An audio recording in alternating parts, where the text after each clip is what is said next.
여러분들 우리가 왜 이 시간을 갖고 있습니까? 우리는 왜 GP를 하고 있을까요? 늘 한번 생각해보고 달려갔으면 좋겠습니다. 살아가다 보면 막 열심히 살다가 내가 이거 왜 하고 있지? 한번 돌아보면 좋을 때 있잖아요. 우리 열심히 GP를 달려가고 있을 때 내가 왜 GP를 하고 있는가 한 번씩 돌아보면 좋을 것 같습니다. 우리는 제가 자주 하는 말이 있어요. 자라나지 않는 건 다 죽어가는 것밖에 없다. 동의되시죠? 자라나지 않고 있는 건 다 죽어가는 겁니다. 준영이 키 크고 있나요? 죽어가고 있습니다. 네, 우리 제일 어린 친구지만 우리는 아직 아니겠다. 두 친구는 24살 뭐 그 즈음부터 노화가 시작된답니다. 더 이상 자라날 건 없고 몸은 쇠퇴하지만 우리 영혼은 늘 자라나기를 소망했으면 좋겠습니다.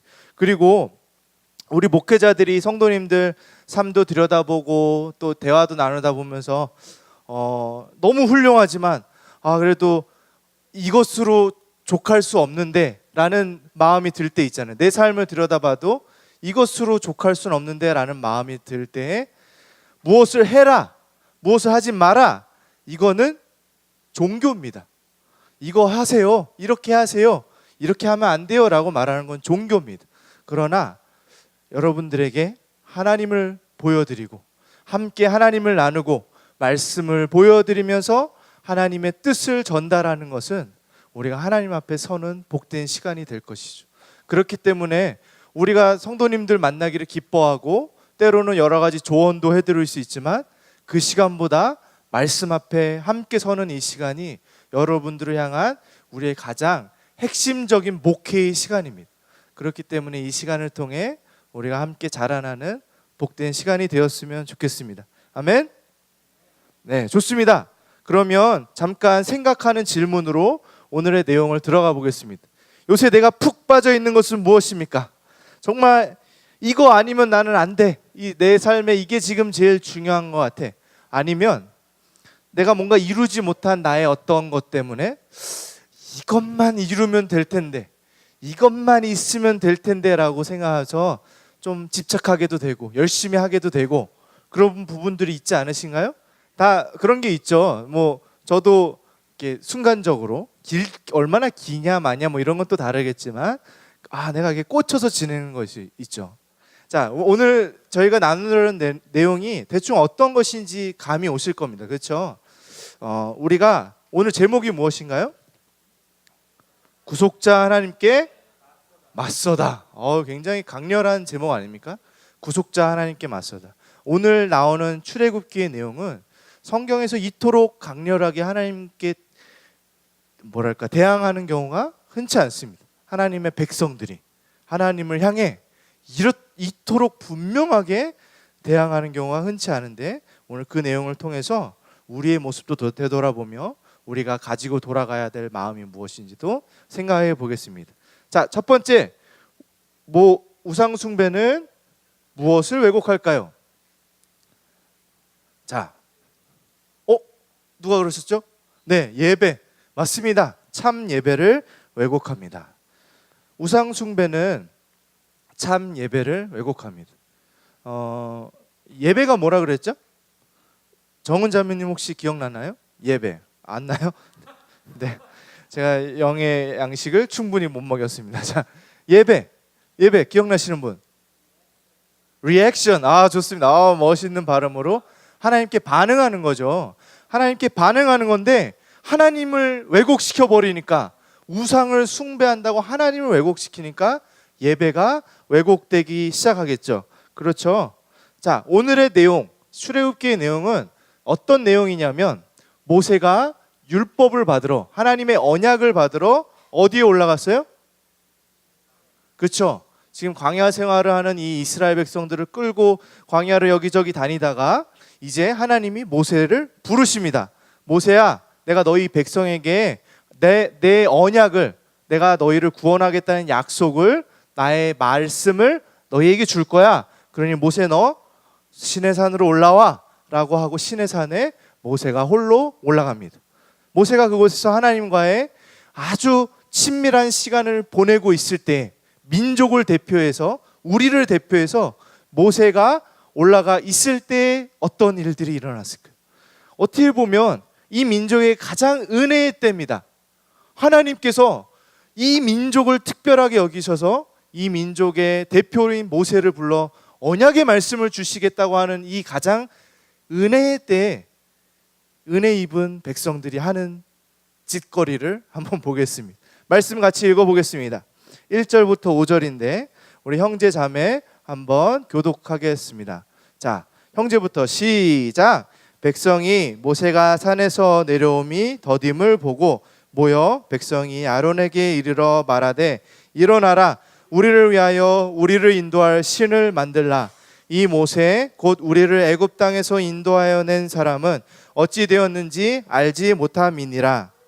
아론이 그들에게 이르되 너희의 아내와 자녀의 귀에서 금고리를 빼어 내게로 가져오라. 모든 백성이 그 귀에서 금고리를 빼어 아론에게로 가져오매 아론이 그들의 손에서 금고리를 받아 부어서 조각갈로 새겨 송아지 형상을 만드니 그들이 말하되 이스라엘아, 이는 너희를 애굽 땅에서 인도하여 낸 너희의 신이로다 하는지라.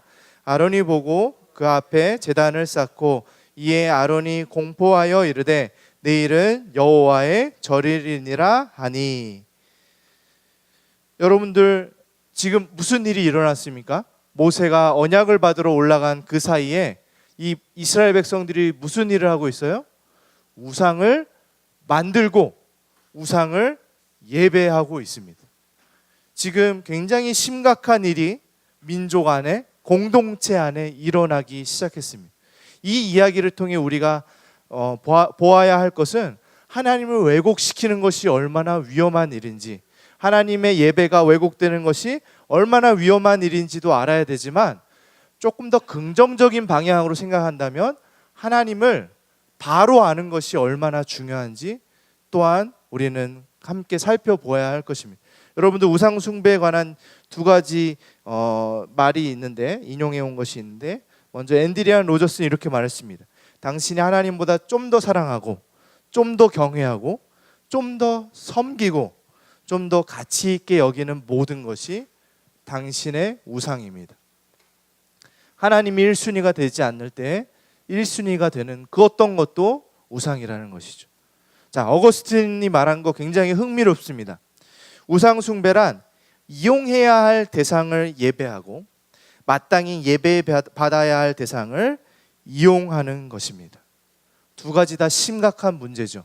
첫 번째는 이용해야 될 대상, 예를 들어 자연 만물의 아름다움, 이것은 우리에게 하나님이 누리라고 주신 건데 그것을 예배할 때 그것은 심각한 문제가 됩니다. 그런데 또 하나가 있어요.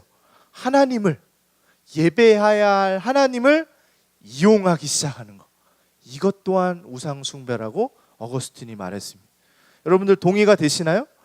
우상 숭배의 이 묵직한 한 방이 우리 마음속에 좀 다가오고 있었으면 좋겠습니다. 자, 한번 신성대 집사님 그 다음 페이지에 넘어가서 첫 문단을 한번 읽어주시겠습니까? 네, 이러한 것들이 보편적으로 볼 수 있는 우상이라고 이야기하고 있죠. 우리 마음속에 소원을 점검해 보자는 것입니다. 아까 뭐 푹 빠져 있는 거 물어보는 게 여러분 우상 숭배하고 있습니다, 이걸로 바로 가려는 거 절대 아닙니다. 그리고 여기 나온 것들이 나쁜 것들이 아니에요. 다 필요한 겁니다. 하나님이 선물로 주신 것들인데 이것들을 예배하기 시작할 때, 이것들로 하나님을 대체하기 시작할 때 우리는 그것이 우상 숭배라는 것입니다. 그래서 경계하는 것이죠. 다음에 이렇게 되어 있죠. 마음의 소원이 맹목적인 열망으로 바뀌는 영역을 검토해 봄으로써 우리 마음의 우상 숭배를 진단할 수 있습니다. 사람이 이렇게 눈빛이 돌변할 때가 있어요. 평상시에 참 좋던 사람이 어떤 순간에 무언가에 몰입할 때 다른 사람이 되는 경우들이 있습니다.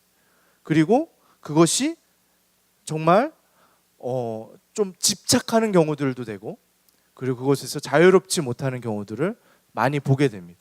여러분들 오늘 이 출애굽기 말씀에서 저에게 굉장히 흥미로웠던 것은 우상 숭배하는 과정입니다. 처음에 어떤 일이 일어났습니까? 모세가 산에 올라갔고 사람들이 무엇을 불평해요? 너무 오래 걸린다. 불평합니다. 그래서 뭐라고 처음에 말합니까? 말씀으로 한번 돌아가 볼까요? 우리를 인도할 신을 만들라. 하나님을 대체하려는 겁니다. 앞으로 지금껏 나를 인도해 주신 하나님이 사라져 버렸으니 나를 인도할 또 다른 하나님을 데려와라 라고 대체품을 찾고 있는 것입니다. 그렇죠?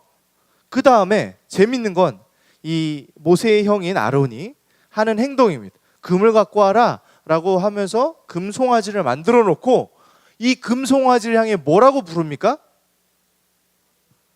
송아지 형상을 만드니 애굽 땅에서 인도하여 낸 너희의 신이로다. 이 날이 여호와의 절이니라 라고 이야기합니다.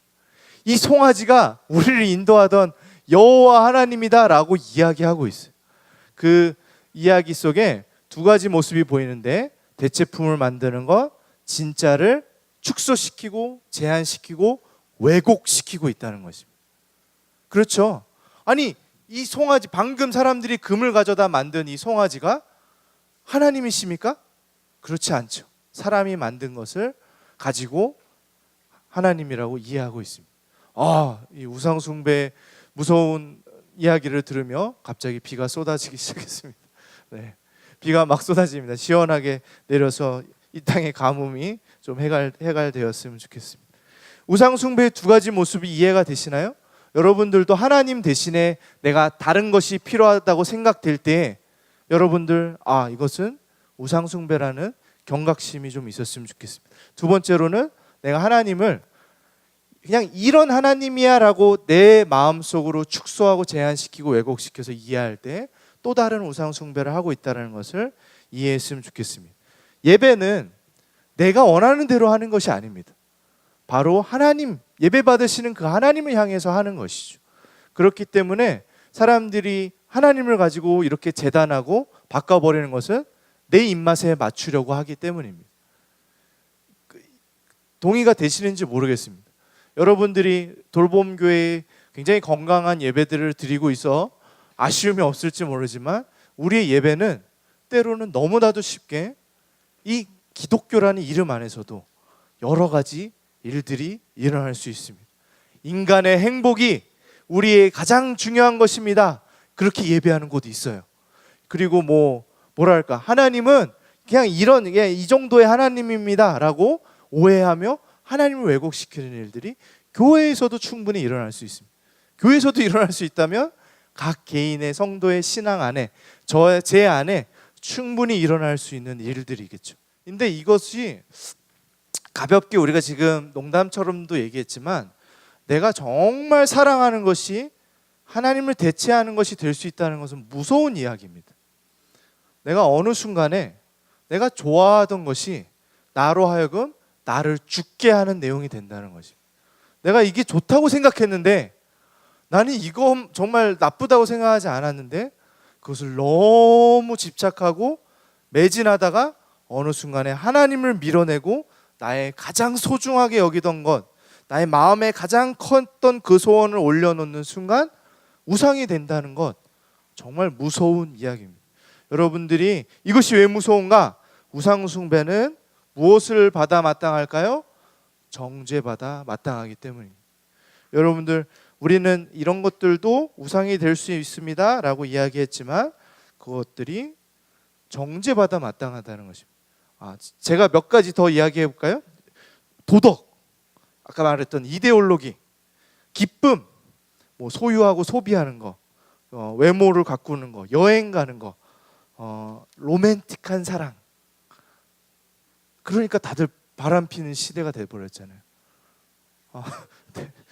네. 아니 여러분, 우리 교회는 굉장히 건강한 분들이 많이 참여하시지만 가끔 나오는 그 퍼센티지들 한번 보세요. 정말 충격적으로들 바람들을 핍니다. 얼마나 마음속에 그 강렬한 로맨틱한 사랑을 향한 꿈들이 있는지 아십니까?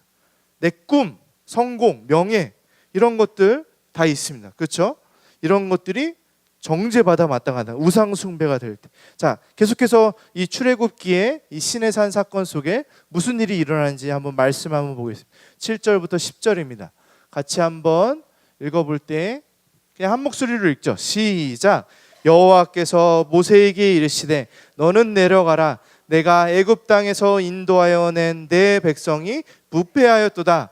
그들이 내가 그들에게 명령한 길을 속히 떠나 자기를 위하여 송아지를 부어 만들고 그것을 예배하며 그것에게 제물을 드리며 말하기를 이스라엘아 이는 너희를 애굽 땅에서 인도하여 낸 너희의 신이라 하였도다. 여호와께서 또 모세에게 이르시되 내가 이 백성을 보니 목이 뻣뻣한 백성이로다. 그런즉 내가 하는 대로 두라. 내가 그들에게 진노하여 그들을 진멸하고 너를 큰 나라가 되게 하리라. 하나님은 다 알고 계시죠. 이 백성들이 무슨 일을 하고 있는지 아니까 언약을 주기 위해서 불렀던 모세에게 말합니다. 이제 내가 이 사람들을 다 진멸해 버릴 거다. 내가 이들을 향해 나의 진노를 퍼부을 것이다 라고 말씀하고 계십니다. 여러분들 한번 넘어가 볼까요? 우상 숭배의 문제점들이 있습니다. 왜 우상 숭배가 정죄받아야 하는가? 우상 숭배를 하면 어떤 일들이 일어날까요? 우상 숭배를 하면 내가 좋아하고 아꼈던 그것이 나를 지배하기 시작합니다. 여러분들 그렇게 생각하지 않고 시작합니다. 아까 그 정도는 아니겠지만 게임 같은 경우들 내가 좋아해서 했던 거예요. 내가 이용하는 거라고 생각해서 했던 건데 어느 순간 중독이 되고 내게 그것이 우상이 되기 시작할 때는 그 게임이 나를 이용하기 시작합니다. 나에게서 돈을 쓰게 만들고 시간을 쓰게 하고 마음을 쓰게 하면서 빼앗아 가버립니다. 내가 이용당하기 시작하는 것이죠. 내가 지배를 받습니다. 여러분들을 지배하는 것이 무엇이 있습니까? 여러분들이 한번 난 이것 때문에 못 살겠어요 라고 하는 것들도 한번 생각해 보십시오. 그것들이 나를 지배하고 있는 것은 아닌지, 그렇다면 내가 그것에 혹시 우상 숭배하는 마음은 없는지 생각해 보셨으면 좋겠습니다. 두 번째로는 부패합니다. 여러분들 그 우상 숭배의 과정들은 절대로 나를 살리고 나를 더 행복하고 좋게 결과적으로 만들지 못합니다. 돈 버는 게 뭐가 나빠요. 그러나 돈이 우상이 될 때 집착하게 되고 그것을 이루어도 망가지고 못 이루어도 망가지는 게 우리 인생입니다. 이 시내산에 올라간 모세가 있을 때 하나님이 저 백성들이 부패하였다라고 말하는 것에 대해서 사람들이 놀고 먹고 이렇게 했다는 표현에 대해서 많은 그 주석자들은 아마도 그 이방신을 섬기는 풍습에 있었던 막 문란한 성행위가 오고 갔던 그러한 부패함도 동반되지 않았을까 그렇게 생각합니다. 많은 우상 숭배는 그랬습니다. 사실은 실제로 그 이방신을 섬기는 문화들에는 부패한 문화들이 스며들어 있습니다. 그런데 우리 교회도 그런 것들을 조심해야겠죠. 우리가 하나님을 예배하러 왔는데 어느 순간에 내 기쁨과 내 만족을 채우는 것들로 되어질 때 때로는 교회의 문화도 부패하기 시작합니다. 물론 우리 신앙인의 삶도 마찬가지고. 자, 세 번째, 이게 가장 큰 것이죠. 아예 다 나왔네요. 실패하게 됩니다. 우상이 어떻게 성공하겠습니까? 진짜 신이 있는데 어떻게 가짜 신이 성공할 수 있겠습니까? 결국엔 실패할 것이고 결국엔 그것을 예배하는 자들을 배신할 것이며 실망시키게 될 것입니다. 우리가 믿고 의지하는 그것이 나를 살려줄 것 같은데 그러지 못한다는 것입니다. 나는 이거면 될 것 같은데 이루어도 그러지 못한다는 것입니다. 실망시키게 되어 있습니다. 그리고 결국엔 그것은 하나님의 진노를 받게 되는 것이죠. 무서운 일이 연속으로 이루어져 갑니다. 성경은 그래서 그것들을 향해서 영적으로 간음하는 것이라 그럽니다. 여러분들 부부 사이에서 가장 중요한 건 서로를 향한 이 약속에 지키는 것입니다. 그런데 하나님과 우리의 관계는 마치 부부와 같이 그 하나님과 친밀한 관계를 우리는 초대받은 거예요. 약속한 것입니다. 넌 이제 내 사람이야? 라고 하나님이 나에게 약속해 주신 건데 우리가 하나님이 아닌 다른 신을 쫓아가는 건 간음하는 것이죠. 바람피는 것입니다. 그래서 하나님이 질투하시는 하나님이라는 별명을 가지고 계십니다. 우리는 하나님을 질투하시는 하나님이라는 것으로 이해해야 되는데, 이것은 단순히 뭐 흥 나 삐졌어 뭐 이런 질투가 아닙니다. 우리를 향한 무서운 하나님의 진노로 나타나는 하나님의 질투인 것이죠. 같이 읽어보겠습니다. 시작. 하나님의 질투를 이해하지 않고서는 우상 숭배의 심각성을 제대로 이해할 수 없습니다. 또한 하나님의 끈질기고 강력한 사랑을 이해하지 않고는 그분의 질투를 제대로 이해할 수 없는 것은 그분의 사랑과 질투가 밀접하게 연관되어 있기 때문입니다. 내 아내가 바람 피는데 질투하지 않는 건 사랑하지 않는 것입니다. 그렇죠? 하나님이 우리에게 질투하시고 하나님의 그 사랑을 보이시는 건 우리를 향한 사랑이 있으시기 때문인 것이죠. 우리에게 너 나만 바라봐 라고 이야기하는 것입니다. 뭐 그런 노래 있지 않나요? 뭐 나는 다른 여자 봐도 넌 나만 바라봐. 그렇게 살지 맙시다. 그렇죠? 아니 왜 그렇게 생각합니까? 아니 하나님 저는 여기저기 볼 테니까 하나님은 나만 바라봐요. 이러고 살아가는 신앙인들이 너무 많습니다. 그렇죠? 우리가 하나님을 향해 이 하나님의 사랑을 이해해야 됩니다. 여러분들, 하나님의 심판에 가장 큰 것은 결국에 우리를 그 정욕대로 내버려 두는 것이라고 성경은 이야기합니다. 내가 원하고 바라는 것, 그것에 그냥 꽂혀서 살도록 하나님은 내버려 두시는 것, 그게 심판입니다. 왜냐하면 결국엔 그거는 실패하고 나를 향해 화살로 돌아올 것이기 때문이죠. 그것이 나에게 형벌이 되어 돌아올 것을 하나님은 알기 때문이죠. 오히려 하나님이 질투하시며 꾸중하시며 개입하실 때, 정신 차려! 말씀해 주실 때, 그것이 하나님의 사랑이고 은혜인 줄 믿습니다. 여러분들, 우리 하나님의 그 꾸중을 감사함으로, 기쁨으로, 기대함을 받았으면 좋겠습니다. 자, 세 번째. 자, 우상 숭배는 우리의 예배를 왜곡시키고 굉장히 두려워해야 할 것은 정죄받아 마땅하기 때문인데, 이것의 해결책이 무엇일까? 그것은 중보자가 필요하다라는 것이죠. 네, 자, 말씀 한번 읽어보겠습니다. 어떤 일들이 일어나는지 말씀 읽어보겠습니다. 형제 자매 교독하겠습니다. 형제부터 시작.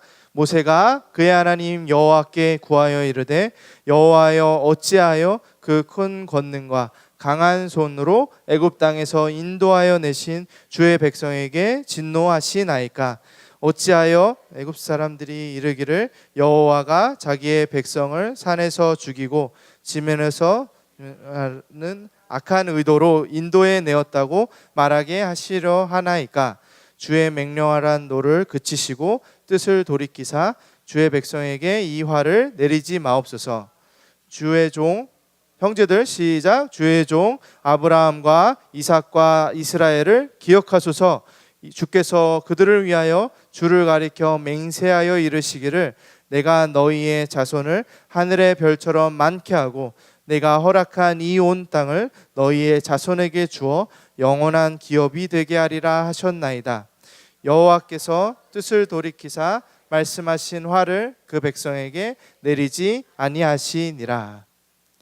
하나님이 진노를 보이시며 내가 그들을 진멸한다라고 했을 때 모세는 하나님께 기도합니다. 하나님, 어째서 이방 국가 이방인들에게 이렇게 죽이려고 결국 구원하는 거 아니냐라는 오해를 받으십니까? 이 아브라함과 이삭과 야곱에게 하셨던 그 약속들을 기억해 주십시오. 화를 내지 말아 주십시오 라고 기도하자 하나님이 그 뜻을 돌이켜 그 화를, 그 진노를 내리지 아니하셨다라고 말씀이 이야기하고 있습니다. 여러분들 한번 넘어가 볼까요? 이 모세의 기도는 참 멋있습니다.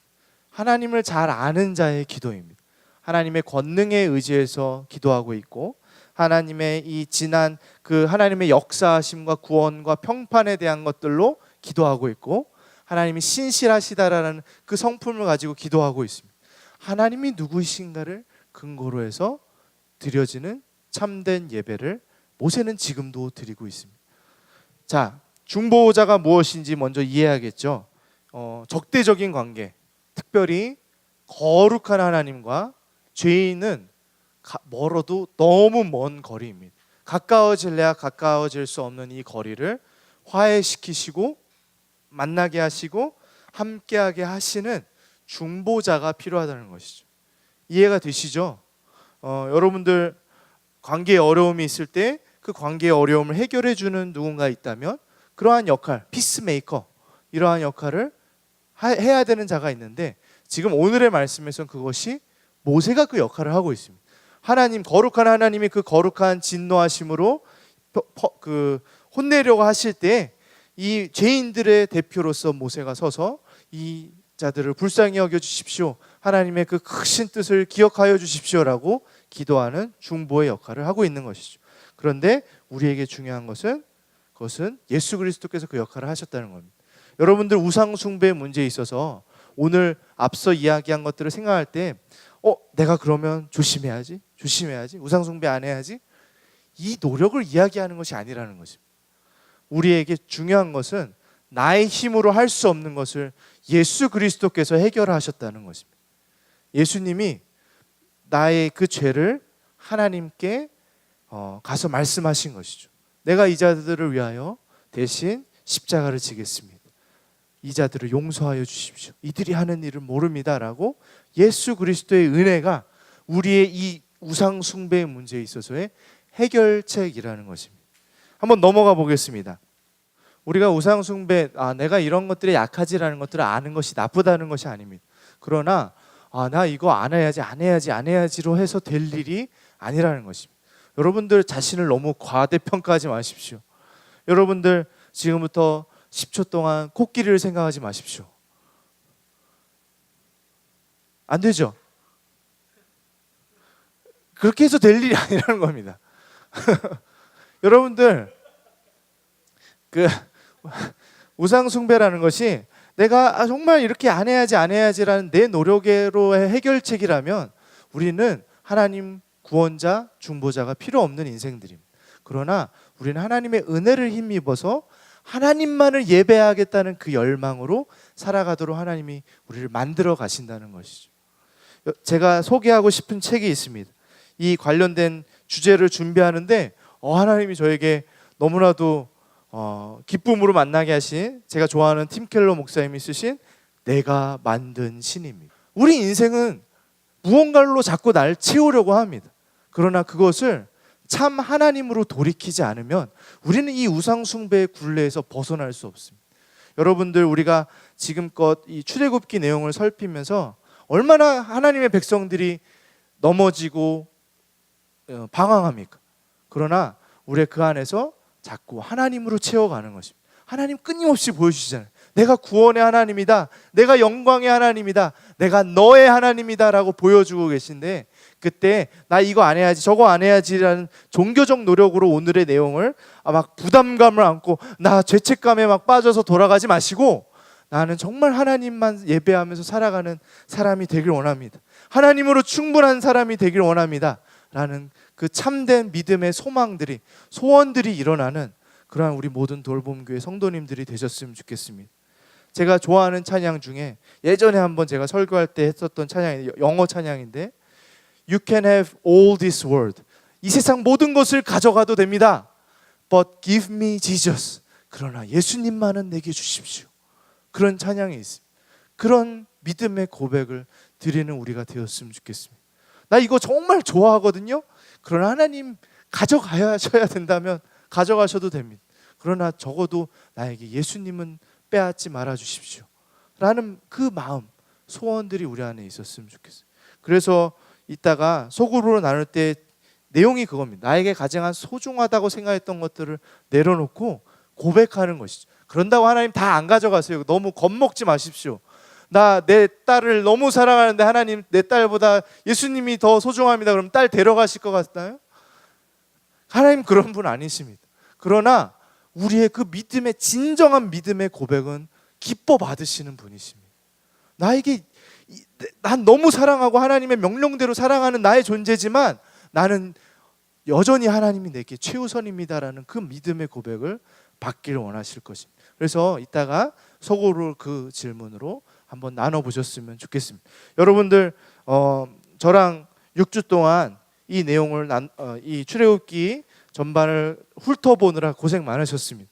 좀 도움이 되셨으면 좋겠고, 다른 게 아니라 앞서도 말했지만 이 시간들을 통해 하나님이 좀 많이 드러나는 시간이 되었었으면 좋겠습니다. 하나님을 아는 것이 중요하지 제가 뭐 하세요 마세요가 중요하겠습니까? 여러분들이 하나님을 알고 말씀을 배워가는 좋은 도움이 되는 시간이 되었으면 좋겠습니다. 앞으로도